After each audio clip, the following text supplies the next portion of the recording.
So is it possible to beat the Rolex waitlist? In this video, we're going to detail how our client got this Rolex G&T Master 2 Batman with no previous purchase history, and he didn't have to wait for it either.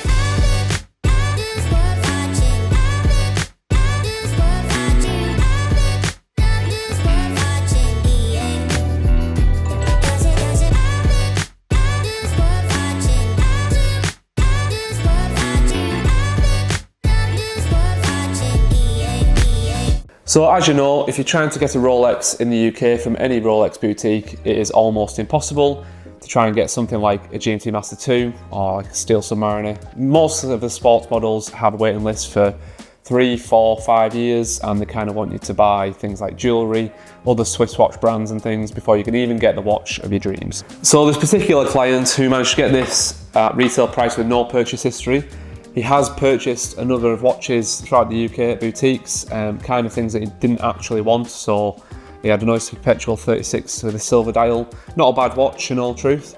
He also had a Datejust 36 with a silver dial as well, which he didn't really want.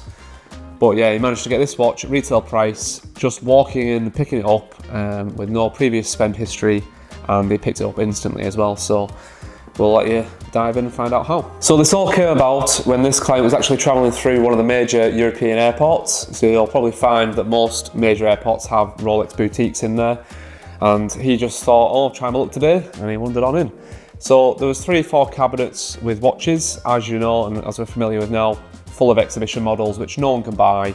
They're just basically dummies that you can just kind of drool over really, and just try and entice people into the store. So it was full of exhibition models which you couldn't buy, but he did speak to the one and only sales rep that was in there, and he said to them, is there anything available? And that tends to be what most people say when they go into a Rolex boutique. You kind of want to know what is there in the back that people can actually buy, because in the windows, everything's just exhibition at the moment. So it looks like Rolex have employed a new tactic at the moment. So he said with a bit of a smirk on his face, I can't tell you what is available.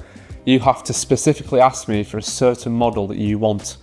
So this client who has been dreaming to get a G&T Master 2 Batman, that was the model he wanted, so he asked for it, and the chap had one tucked away in the back. So it is true, Rolex have watches sat in the back, especially at airports, because they do get a restock nearly every week. It is completely random what they get, but it now seems that you could walk in and you just have to ask for the specific model that you want. And it'll just be a luck of the draw really. You might ask for a Pepsi and they might have one, you might not. But on this occasion, this lucky client got a G&T Master 2 Batman with no previous spend history and no wait time. So it is well known that if you are looking for something like this, you have to buy watches that you don't really want, or maybe spend money on jewellery to get your spend up and build your relationship.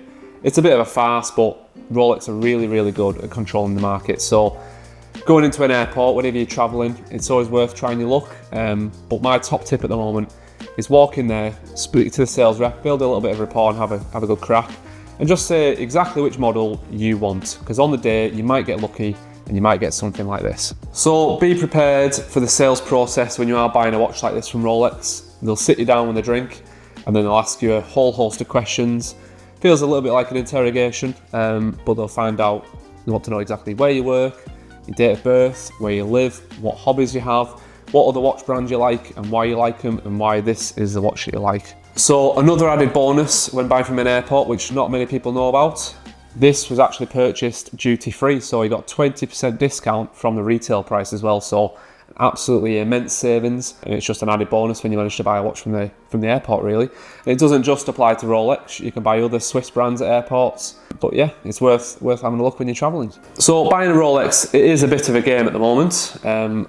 What I would recommend doing is probably, if you're looking for something like this and you are on the waiting list, instead of buying a whole host of watches that you don't really want or jewellery to get your spend up, I would probably go straight to the grey market, whether it's ourselves or another reputable dealer. I would buy the watch, and you are obviously going to pay a premium for it, but at the same time, I would have my name down for this watch with Rolex. So even if this comes in 2 to 3 years time, when this one comes, you can always sell on the one you originally purchased and recoup your profits.